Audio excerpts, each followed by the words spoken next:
Welcome to the show, everyone. My guest today is Jen Murtagh. So Jen and I have known each other for over 10 years now, and she is somebody that's just has a really special place in my heart. She was there at a time in like 2009 when I was still really trying to find my way after going through a divorce, finding a passion for sports and social media and diving into that space. And we kind of joked around about this on the interview of saying that like I didn't really have businesses back then.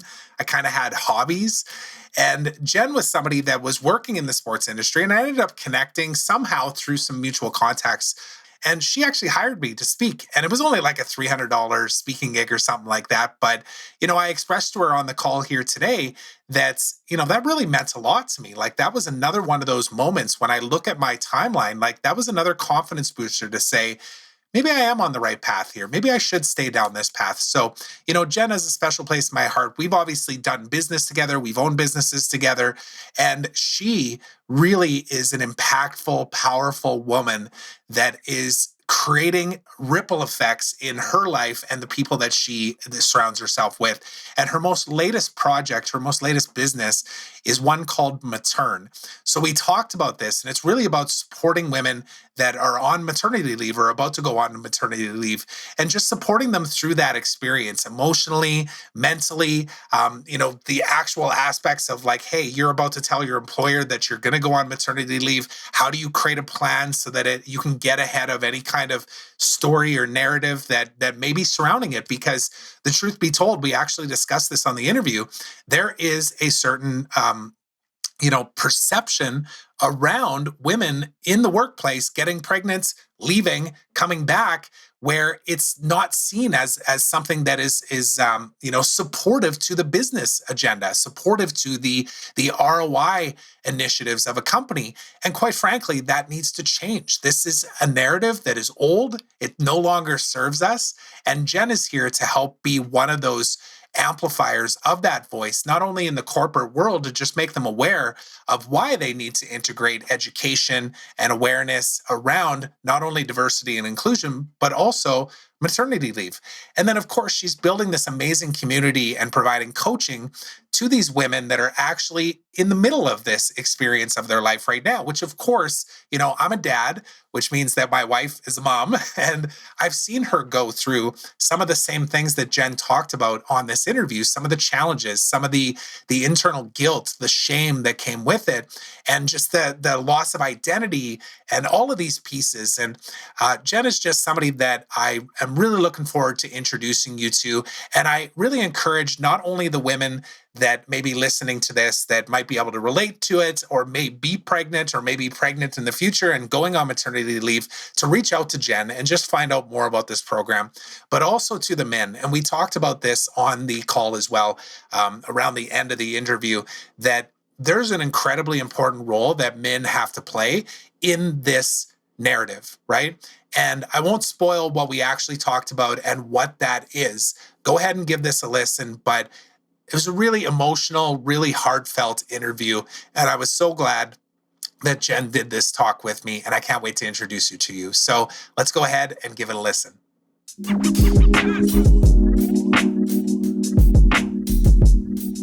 Jen, welcome to my show, The Trevor Turnbull Show. It's so good to see you again. Oh, it's great to be here and always good to connect with you. I know, right? I'm actually, I'll address the fact that my dog is barking right now. I'm shooting from the home office today, but this is the beautiful part about this kind of stuff is like, I actually like creating content that's a little bit not perfect because then it feels real, doesn't it? Well, it feels real because it is real. It is real. Yeah, exactly. Well, and that's the thing of recording from home is that like we have these Amazon drivers coming here like 4 times a day, it seems right now. Given this state of this world, right? I think everyone can identify with that. Yeah, absolutely. So we were kind of chatting a little bit before we hopped on here. And I said I would save kind of what the context of these interviews are. So you don't really have a whole lot of pre-warning as to like, what are we even talking about here? But I'll just ground us in this. So there's a quote that Brene Brown actually has that says, "One day you will tell your story of how you overcame what you went through, and it will be somebody else's survival guide. So that's a little grounding for us to have the conversation. And for you, the reason why I wanted to have you on the show too is that we've known each other now for about 10 years. And when I speak about my vulnerable, authentic, honest story and journey, it's completely messy and perfect, all in the same context.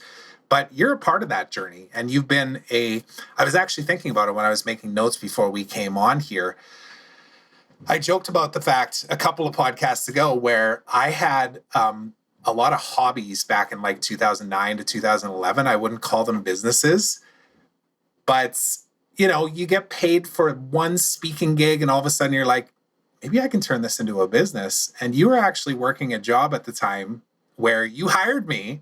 And I think you maybe paid me like $300 or something like that. But it was a moment, it was one of those things along the timeline that I can still remember back on and go, okay, that was another little notch of my own self-confidence to just go, you're on the right path to something. I don't know what it is yet, but you're a piece of my messy journey. Well, you are worth way more than that. The rates have gone up. Yeah, no doubt. Definitely. And for anybody that's listening and watching here too, so Jen and I met obviously through that. And I think it was just because of the whole sports kind of affiliation at the time. But you're somebody that I've always admired for just who you are as a person and how you show up and the way you communicate and really are of service, not just to your family, but to the people that you work with and the community and everything in between. And you've got a nice little messy journey yourself too. And I'd love to be able to dig into that of what's brought you to here and some of the amazing things you have going on right now too. So I really want to kind of dive into the timeline. So if you're open to that, I would love to, dig into it. Sure. Where would you like me to start? We're in the messy. So that's always the funny part, because if I lead the question with like, so tell us how you got to here, it's like, well, so I was born in a small town and here, let me give you a little bit more specifics on that. So, let's maybe go back to those times when we first met, like 2008, 2009. You were working in the sports industry at the time, right? That was kind of how we first connected. And, back then, how did you feel? Did you have any idea that you'd be where you are right now and how your life would unfold? Maybe speak to that, just generally speaking. Yeah, absolutely not. I think I had come at the time from a marketing manager role with the Vancouver Canucks, which was my dream job, until I got to the point where I plateaued in my career and was really searching for a little bit more meaning. At that point in my life, I also knew I wanted to start a family, and working for an NHL hockey team didn't necessarily have the conditions that would be easy because of just so many game nights and travel, and it's more a lifestyle than a job. And so I was seeking something that was just what had a little bit more work-life balance. At the time is probably the word I would have used, which now I just laugh at. But I think I was pregnant when I met you I was pregnant with my first child. And I think what happens for a lot of people, a lot of people on maternity leave is it was actually the first time in my life that I had an extended period of time to think. And so I got really kind of connected in with self and actually unraveling of self. I really struggled in my first maternity leave. I had a colicky daughter who cried, I would say screamed about 4 to 6 hours a day. I remember that. I obviously wasn't around for it, but I remember just how it was very challenging, right? It's just real life. Being a mom, right? Yeah. And had just a massive identity shift. So much of my identity up until that point really was anchored into my career, and my value was anchored into my career. And I think I see this happening for a lot of, primarily self-identified women who are going on maternity leave, is you go through this massive identity shift and all these kind of questions start to arise, which is who am I? What am I doing with my life? Who do I want to be in all of this? And I came back to work, to be honest with you, a little bit of a shell of a human. My confidence had really plummeted. I really didn't know who I was and what I wanted to do. I was struggling coming back to maternity leave. the person who was in my job before me, had a really impressive resume. I was full of the inner critic. And so it was during that time where I really recognized that my values were in more alignment with nonprofit. So my career really took, I'd spent 10 years in sports marketing and really moved into the nonprofit sort of space. Became an executive director for a charity and spent about 10 years then working in nonprofit before starting my own entrepreneurial journey, which I think was probably always predestined, even though I always was like, I never want to do my own thing. Like that feels so risky and vulnerable. And then here I am 2 years into that journey now.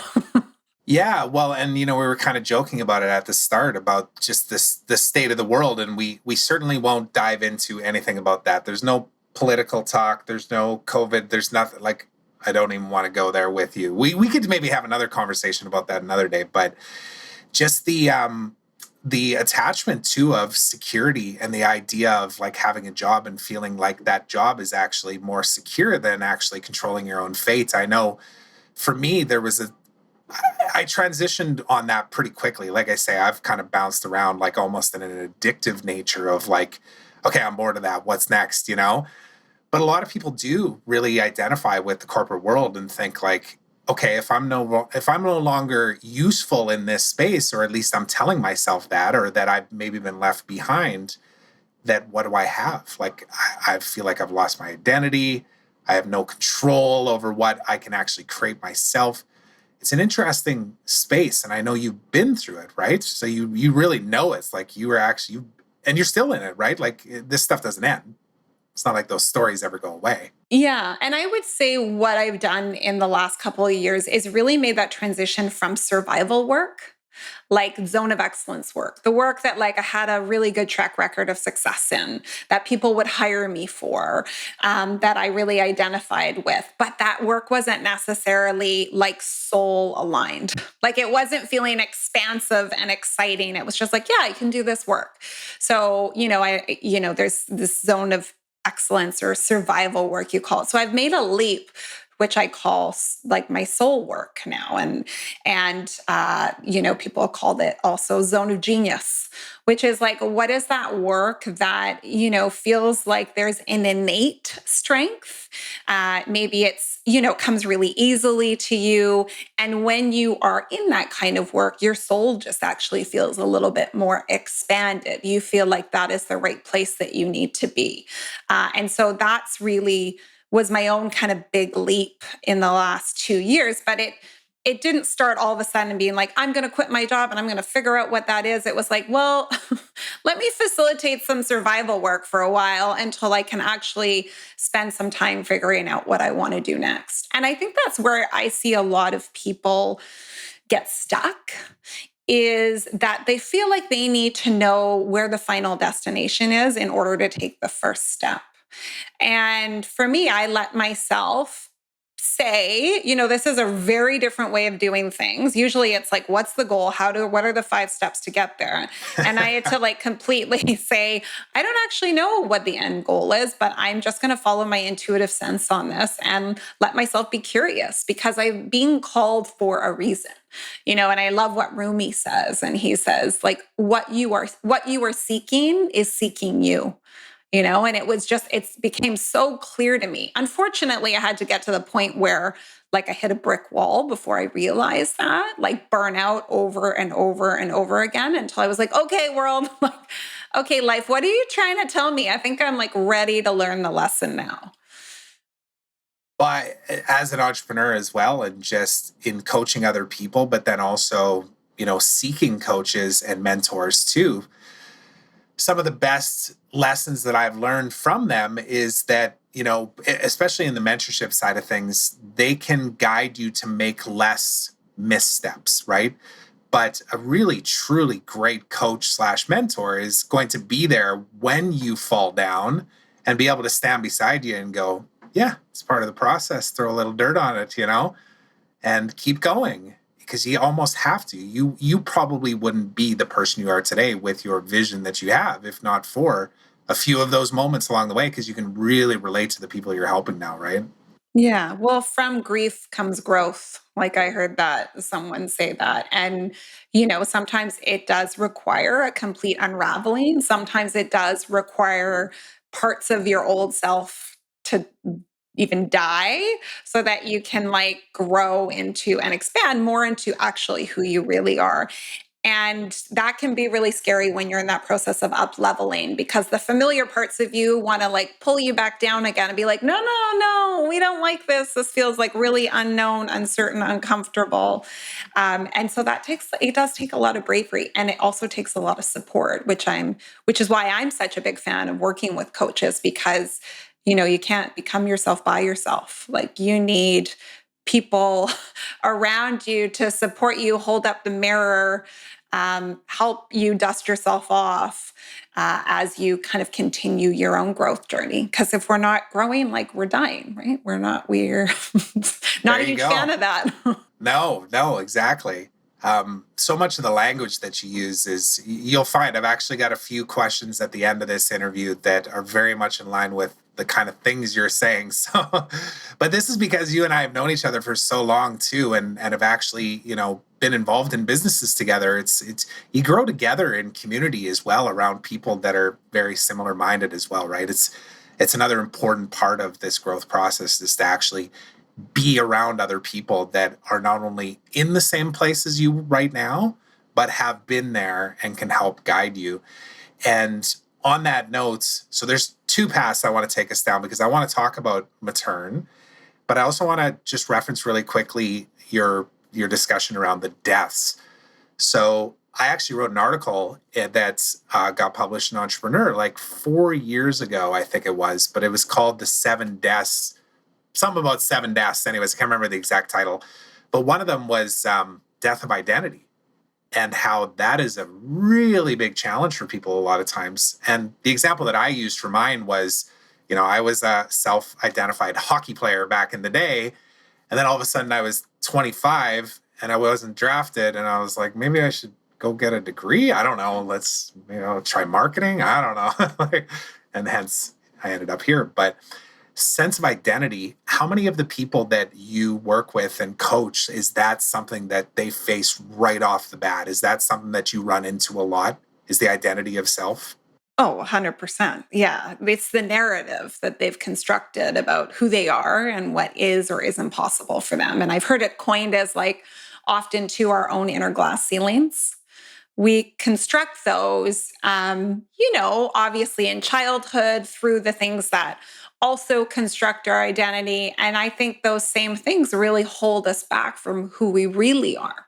Because when I create the narrative that I'm this kind of person, this is what I do. Oh, I'm not like that. Or then I'm really, creating my own inner glass ceiling around what's possible for me. So I really try and help guide women through identifying what some of those limiting beliefs are.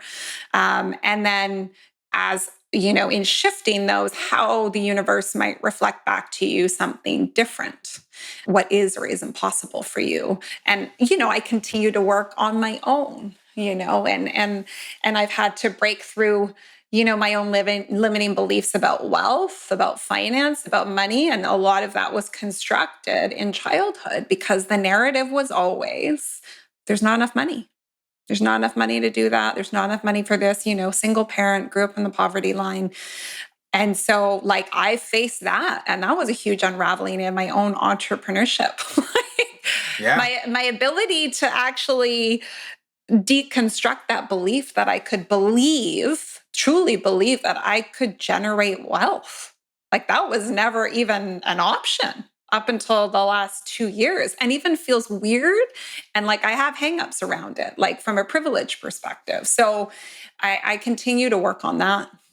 That's such an interesting topic as well. And I'm sure we'll maybe get into that as we start to break down Maturn too, because I really do want to talk to you about this, because this is a culmination of all of these things that you've gone through, right? And, since I've known you for 10 years and we've been through lots of different experiences and businesses and that type of thing together, and even the parenthood side of things though too. So I was actually, when I brought up my notes for this interview, I wrote a few notes like 3-4 weeks ago when we first booked this, because I was like, what are some of the things I want to remember that I talked about with Jen? And then I forgot about it again. I came back to the notes and I was like, Oh, yeah. When me and Shar had our first son, Jen gave us a spreadsheet of these are the things you need to buy.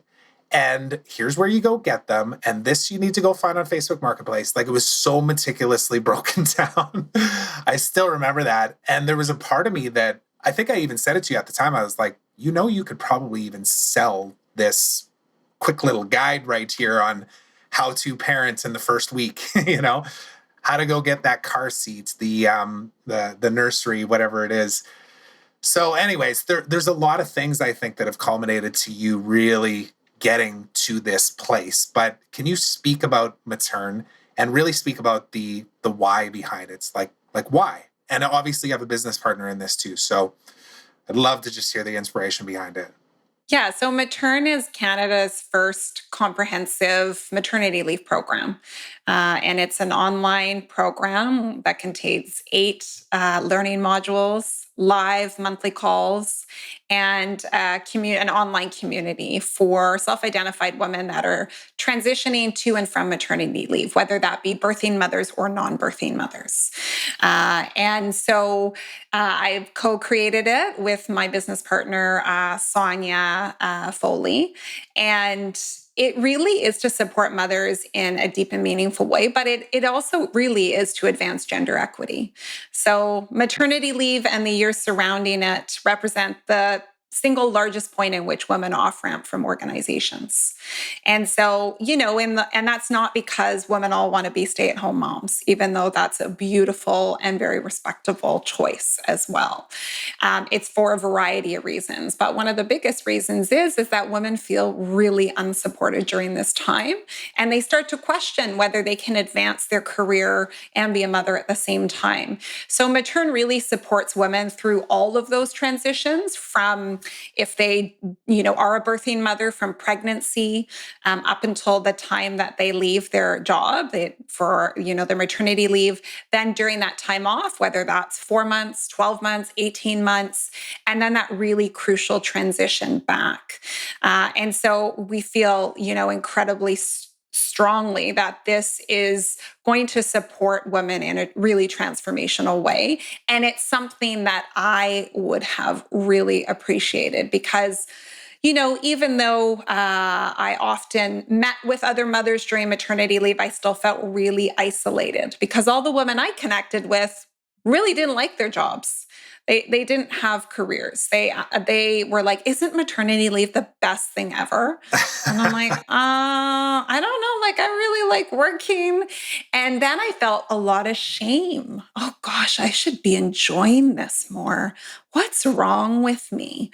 And I would have benefited from a group of women that could normalize that experience, as well as all the experiences that you have during that time. So it's very informed by research, by surveys. We, spoke to so many mothers over the last 9 months personally about their own experiences. We've read just about all the research there is on the maternity leave experience, ran focus groups, but it was really inspired by my experience and how we could make it better for women. And this helps organizations attract and retain, women in as part of the leadership pipeline. So, yeah, we've had a lot of great conversations and super excited about it. I mean, I even found myself before, obviously, Maturn even came into my consciousness. Just so many women would come to me being like, "Hey, how did you navigate through maternity leave?" And, "Oh, this is like really not a good time." And I was coaching them. I was like, "Hey, don't go in and apologize to like the 3 male leaders that you report into. You're excited about this. Here's your plan. Have your transition plan ready when you walk in, and let them know you're not creating a problem. This is not something you're apologizing for. Like, the motherhood penalty is a real thing, and the statistics are pretty abysmal. Like, if you look at them." I've seen you share some stats lately, and it's shocking. It really is. Like, it makes you go, whoa, no, really? And that's what starts the conversation, right? To dive deeper. And honestly, one of the reasons why I was like, oh, I got to talk to Jen. Like, we need to break these things down so that people are aware of this stuff a little bit more. It's Yeah. really shocking. So, I mean, as part of Maturn, we're also running a workshop to help really provide guidance to people leaders about, just like we all have unconscious bias, like maternal bias shows up in the workplace, like What you even say to an employee when they come to you and disclose that they might be pregnant or they're going on leave, how to help them, transition through that time, what to say, what not to say. I mean, certainly when I chose on my second leave to only take 6 months, everybody had an opinion about that. Everybody was like, oh, you're going to regret that. And oh, no, you should take the full year. And it's like, okay, now I'm feeling a lot of shame about this. Like, how about sounds great, whatever works best for you? That's what we'll plan for. I actually saw, I think you shared it on Instagram the other day. How old's your son now? Is he 8 or 9? Yeah, he's 9. 10? 9? Yeah. Yeah, I know. I saw the video. I was like, oh, I wonder who this kid is. And I was like, my God, Jen's got a 9-year-old, It's amazing how 10 years flies by. Well, and my daughter's 12, right? So we actually have known each other longer. We've known each other for 13 years because she's 12. It's nuts. Crazy. I don't know if you saw me, but I was like typing notes because there were so many things you were saying that I was relating to. And I was also seeing Shar, my wife, experience as well. And I want to dig into these, but I know for Shar, when we had our first son, there was that shame and guilt as well around knowing that she had a value that was really tightly tied to her quote unquote career, even though she's kind of bounced between a job here and an entrepreneurial venture there and kind of bounced back and forth between those worlds. It was real. And I saw it on a daily basis. I saw what it did to her. I saw what it did to the way that she self-judged, the way that she, for lack of a better term, just fell into depressive states, and really hard.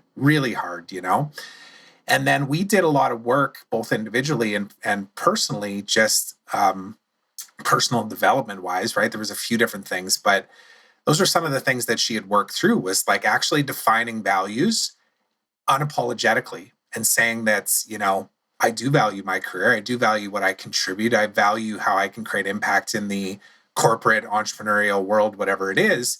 And it doesn't make me a bad mom.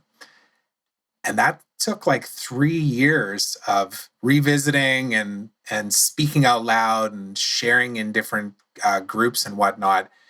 And that was the second piece. And then I'll shut up and let you respond here. But the healing really, from my perspective, when I saw what was happening for her, the healing happened in community when she was able to say things out loud, not be judged, be seen, be heard, and feel normal for the first time in her case, it was like 2-3 years. It was huge. It was huge because I saw how devastating it was for her. And it was, from my perspective, I was like, how can I help her on this? Because I don't think she's a bad mom. I actually really like the fact that she's driven on this side of her life, but she didn't see it.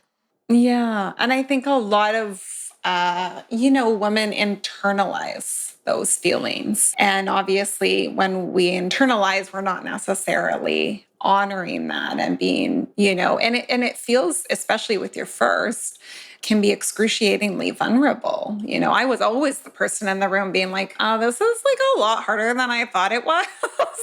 and women would come up to me after and be like, oh, thanks so much for saying that. And I mean, that has been more normalized now in the last 12 years, thanks to Instagram, and there's the other, but there's also like the whole perfect thing going on social media as well, which can contribute to even more anxiety for birthing and non-birthing mothers, But the program is primarily for mothers because women disproportionately feel the motherhood penalty, and that holds, women back from advancing in leadership. There is obviously, a massive stigma around maternity leave, and women are being penalized for growing the population and growing our economy. And we need to look at this period as not a pain in the butt for employers, but like, how do we actually support women through this time so that they feel more excited and ready to actually come back to work, knowing that they're going to be fully supported. So this is a tangible tool for organizations to really advance gender equity in their organizations. And, we're at a time where diversity, equity, and inclusion is at the forefront of about every sector out there. And it's not just obviously for corporate women, anyone who wants support during that time on leave. The program's very inclusive and open to all mothers, because the experience around motherhood is pretty universal in terms of that identity shift, the inner critic, self-care, maybe postpartum changes, equitable partnership parenting if you are in a partnership when you have a child or if you adopt a child, then like what your return to work plan looks like. What are all the things you need to prepare yourself for?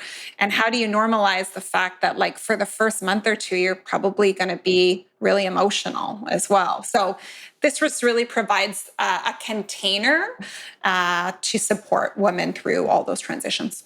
Mm. Speaking of the corporate side, so you do work with companies to support them in these types of things. How have you found, or where do you feel the state of companies and leaders within companies are right now, and how that transition has happened? Because naturally, there's a tendency, I think, for maybe companies to always look at things of like, what's the ROI on this, or what is the potential cost of not doing this? And they're kind of the same question, but from two different lenses. And then I think a third one, and maybe there's many, many more, you might elaborate on this, but then there's the other one of just doing the right thing, regardless of the ROI or the cost benefits analysis. How have you found that to be in the corporate world when you're talking to companies? And is it shifting, or is this why you're so passionate about this? It's like you want to change this narrative. I would say for the majority of the organizations we've spoken with thus far, they get it. In fact, most of the chief human resources officers or head of diversity and inclusion, by and large, up until this point, we've spoken to women, self-identified women. And so a lot of them, huge majority of those have been mothers. So like, as you're trying to explain what we're doing, they get it right away. They're like, I wish I would have had this when I had transitioned back and through maternity leave. This makes complete sense. Just give us time to socialize it internally. That's really the feedback. So it's been overwhelmingly positive. We have one of Canada's biggest tech companies have just signed on as a founding partner, and they've actually just rolled that messaging out internally this week. Next week will be rolled out externally. We have one of the largest financial institutions in Canada on board as a partner. So organizations where diversity, equity, and inclusion is really important to them just totally get it right away.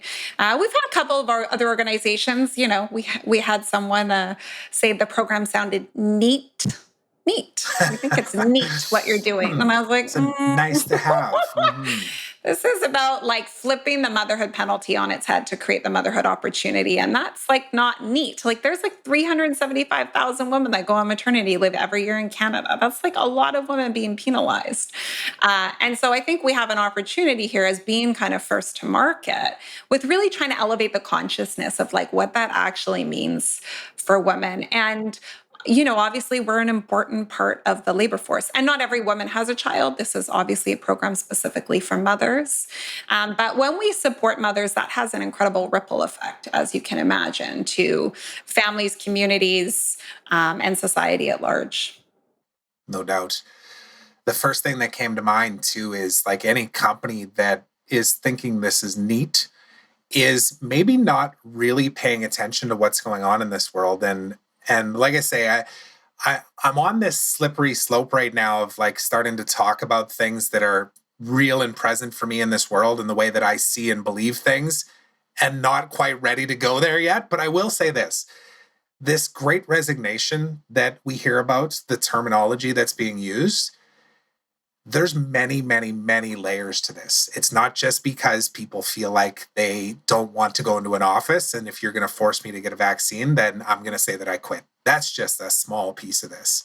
There's also the fact that people are working from home and realizing like, damn, I can do this. Mm-hmm. Oh, my company is now mandating that I have to come back into the office. Yeah, I guess I'll just quit, because there's other companies that will offer that as an option. And what you're speaking about here is not a nice to have. It's something that all companies should be integrating into their culture, into their communications, everything, right? And people will gravitate towards companies that think like this, right? So I just wanted to say that out loud. And for anybody that's going to be listening to this that thinks this is neat, like, wake up, wake up. This isn't about, nice to have. This is the right thing to be integrating. Yeah. Thanks, Trevor. Appreciate that. I start thinking about all of this stuff with the way that society's going down sometimes, and it like internally kind of troubles me. I really feel like my podcast at some point is going to have to be a voice for bringing up more topics like this and how it's relating to the bigger picture. But one little side question on this too. What about the guys? Is there any consideration for the paternity leave as well? Because I know that there's a few people just in my world that have taken paternity leave, and quite extended ones recently too. And that was the first time, like, to be honest, like in the last year or so, that I've had people close to me that have said, yeah, I'm on paternity right now. And I can't remember exactly how long they received as a part of what, I don't know if it's a government mandated thing or company thing as far as how it's compensated and stuff. But what's your thoughts on that? Because obviously, it's another consideration as far as like inclusion, right? 100%. Fully support paternity leave. Huge fan of it. Wish my ex-husband would have taken it when we had our children. Encouraged him to do so, but it was like not a thing in his organization. I didn't know this, but like Quebec, has had paternity leave benefits for, I think, since 2013 or maybe 2003. I don't know the statistics there, but something like 90% of men take paternity leave in Quebec, because it's just like so, widespread, similar to like Scandinavian countries where it's very normalized. Like, of course, you're going to take significant amount of time off when you have a child. So first of all, huge fan of paternity leave. I think it's really important in the whole scheme of like equitable partnership parenting, and, men being just as present and partners. Obviously, there's like, queer relationships, same-sex partnerships, all different types of partnerships. We have focused for Maturn specifically on mothers because that's where the power gap is. That's where the biggest, like, the gender gap is. There's no fatherhood penalty. In fact, it's called the fatherhood bonus, where men actually earnings increase up to 6% as a result of having a child, and women's very significantly decrease. And so given that fact, given that there's such a gap there, we have really focused on, for this program, specifically the experience of mothers. The other thing about paternity leave is there's such a range. Some people decide to take 4 weeks. Some might take up to 9 months or 6 months. Most organizations don't really have a lot of statistics yet around. And so we were thinking, like, even as a follow-up program, how could we support paternity leave? Like, should we create a Paturn, instead of a Maturn? But we're really focused on advancing women specifically. And because the motherhood penalty or the motherhood tax is so pervasive, this is why we've decided specifically to focus on the experience of mothers.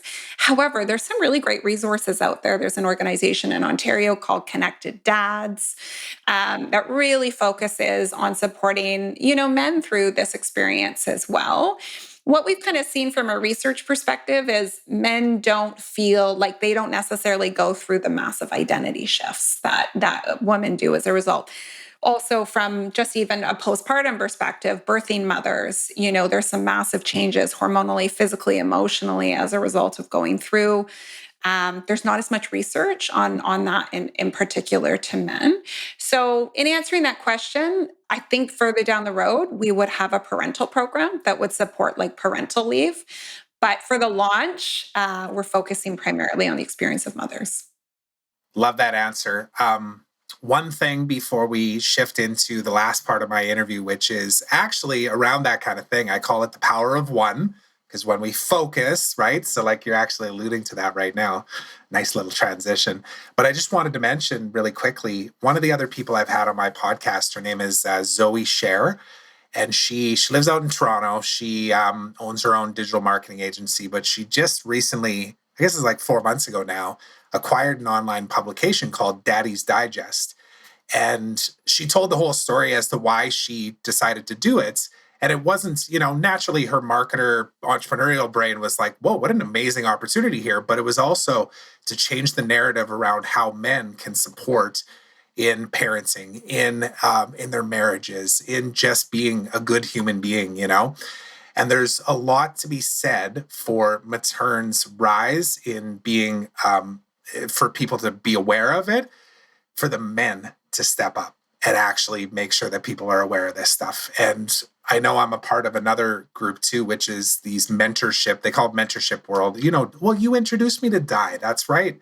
See, all of this stuff is so full circle. Yeah. But Di Manuel and now Nick Wood, his partner in that, created these. And they're just get-togethers of guys on a Monday, every single Monday, just a call, no judgment, just be seen, be heard, share what's on your heart, you know? And we talk about this a lot. Is like, it's important. Like we have to take a stand for what's right, and especially in women's rights too, because there's just some of the things you're hearing even in the news lately. Like, and I don't want to take us down too far of a path. We can do another interview on this, but like what you're seeing happening in Afghanistan and just with sex trafficking and stuff, like this is important work, and the men can play a major, major role in this. So shout out to all the men out there. Yeah, absolutely. 100%. So the power of one. Are you ready for this? Ready. So I call this the lightning round, but it's not the lightning round. You don't have to answer with like one word answers, Okay. but it's intentionally meant to be all around one. So first question, who is one person or mentor that has been the most influential in your life all time? So you can go right back to childhood if you'd like. Oh, wow. That is a big question. Honestly, I would probably say my coach that I've worked with on and off for the last 8 years, Heather White. She's Heather, yeah. really supported some transformational changes in my life and held just the most compassionate container for my growth and advancement, and deeper possibilities. So she's been like a mentor to me, a coach, an inspiration. Yeah, I'd say she has probably had the most profound impact on my life. Awesome. Heather's awesome. I will link this up. This is part of the reason for asking these questions, is that there's a lot of times there's people that we need to make aware exist to other people to know too. So Heather's one of those for sure. Next question is, who is one person mentor that is the most influential in your life right now? So in this moment. I think automatically about my business partner, Sonia Becogli Foley. And I would say we like co-mentor each other, but we bring very different skill sets to the table. And we're constantly trying to, elevate and empower each other. And we recognize that we're on this journey together. And it's just like a beautiful partnership. I love co-creation. When I was working on my own as a coach, I was like, oh, I really just want to work with somebody else. I really love that. And so I would say she's like hugely influential part of my life and has been for quite a while, just closer now. Amazing. Yeah, everything's better co-created, right? Business partners, personal relationships, even with your kids, I find too. If you try and tell them to do something versus having a conversation that makes them believe that they came up with the idea, they do it Yeah. a lot more. What is one philanthropic cause that means the most to you and why? And I know this might be tough because I know you've given so much to so many different groups over the years, but is there any one particular one that comes to mind? Yeah, One Girl Can. So One Girl Can is a nonprofit that's actually based here in Vancouver, but they also operate primarily out of Kenya in Africa. And so I've come to know the founder, Lottie Davis, and been involved with their team for probably the last 8 years. I traveled to Africa with Lottie in 2017 and visited all the schools that they support. So they educate and mentor thousands of girls in Kenya. And this is obviously primarily a huge part of gender equity and the education of girls. But they build schools, they educate girls, and they mentor girls. And it's pretty incredible what these young women are accomplishing in university and the careers that they go on to do. So we sponsor 3 girls ourselves. Very easy, very economically affordable to do so. And so huge fan of their work and like one of their number one supporters. Amazing. Good one. What is one thing that you are most grateful for right now? I would say the support of my husband. So I'm remarried. And I think in my first marriage, I felt like I couldn't authentically be who I was. And I don't know, this is just my narrative at the time, that I needed to be small, and that who I really wanted to be wasn't really welcome. There was an expectation that I would want to very happily stay home with kids and be a stay at home mom. And so there was part of me that I think was kind of suffocated. And so I really appreciate and have immense gratitude for the support of my partner, my husband, who just like loves seeing me grow and expand and is my biggest champion and just like is a total equal partner and is the most amazing father and stepfather. I, on a daily basis, feel immense gratitude for that. Cool. Love it. I know I say this to Shar a lot of times too. It's like, you're at your sexiest when you leap into something that scares the shit out of you. I'm like, yes, go, I love which that. to some people it might just be like, that's bizarre, but very true. Very true. What is the one thing that you are most curious about right now? So looking to explore further, don't quite understand enough, and you want to dive into? Gosh, these are great questions. Brene Brown style. I'm a very curious person. There's a lot that I'm curious about. I think I'm really curious about how Maturn could potentially change the maternity leave experience for women in this country and how it could potentially even expand globally to the US in a different form and to other countries that have paid maternity leave.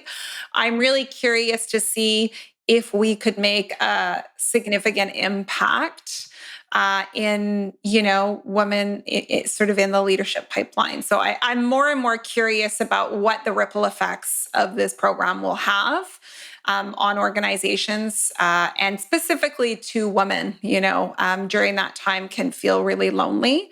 So I would say we're at the precipice. We're launching actually on October 25th. So the doors will open and we will start accepting women through the program. Our goal is to have 1,000 women through in 2022.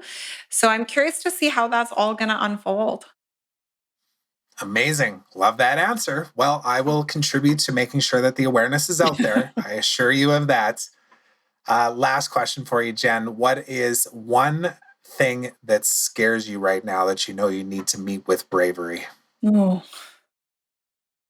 I think it excites me, but it scares me at the same time about like how potentially big the business could grow. I think there's a scariness factor because I've been through burnout a couple of times. And the narrative for me often is like the bigger things are, the more work they are. And so I've really tried to work on like trying to pull those things apart, not necessarily, not if you structure the team properly. So I think I feel like a little bit trepidatious of, will I be able to rise to the occasion if that happens? So that feels kind of scary a little bit. And I think the unknown is always scary. I haven't been through this before. I haven't been through something that could potentially be big and just on me. I've contributed to a lot of things that were large, but I was always part of something and it didn't stop at just me. So that feels scary, but exciting at the same time. It's a good scary. Yeah, that's a very vulnerable, honest answer, and what I was hoping from you. And like I said, the last three questions you probably noticed, like gratefulness, curiosity, and bravery, right? And I know you use this language a lot, and you have a program coaching other people too called Brave Leadership. Brave Leadership, right? Yeah, brave leadership for women. Yeah. Yeah. So we have a similar language in these things, and this is not by accident. Like I'm sure that everything, well, I'm not even sure. I know that everything that I've done is borrowed by something. It's just I'm piecing together pieces of it from all over the place. And I'm sure you've had some impact on that subconsciously or maybe even consciously too. But these two terms are just important, I think, always be grateful, be constantly curious and be brave. Like go just take a leap and dive into it, because on the other side is typically what you want until you scare yourself to the point where you just don't do anything. And I think you've been through enough to know that on the other side of that is actually some pretty cool stuff, right? So It is. I'm excited. I'm excited for you. And yeah, I just want to acknowledge you for coming on here and just chatting about this. And we'll do this again too. So like once Maturn launches and you've got a few months in type thing, part of the journey in me doing this is to say, what's changed? How have you shifted your beliefs? What has leveled up? Where have you left something behind? That type of thing, because it's constant evolution, right? So, so thank you. Thank you for doing this. I really appreciate Thank you, Trevor. And you've always been a mentor and an inspiration for me as well, especially, you held a really great space for me when I was just starting my own entrepreneurship journey. So I've valued that more than I can express. So thank you. I appreciate that. One of the things I'm working on is actually allowing that to land. I've been very, very much a dismissive person, not in a negative way, but just be like, oh yeah, whatever, it's all good. But like, no, thank you. I appreciate that. It means a lot.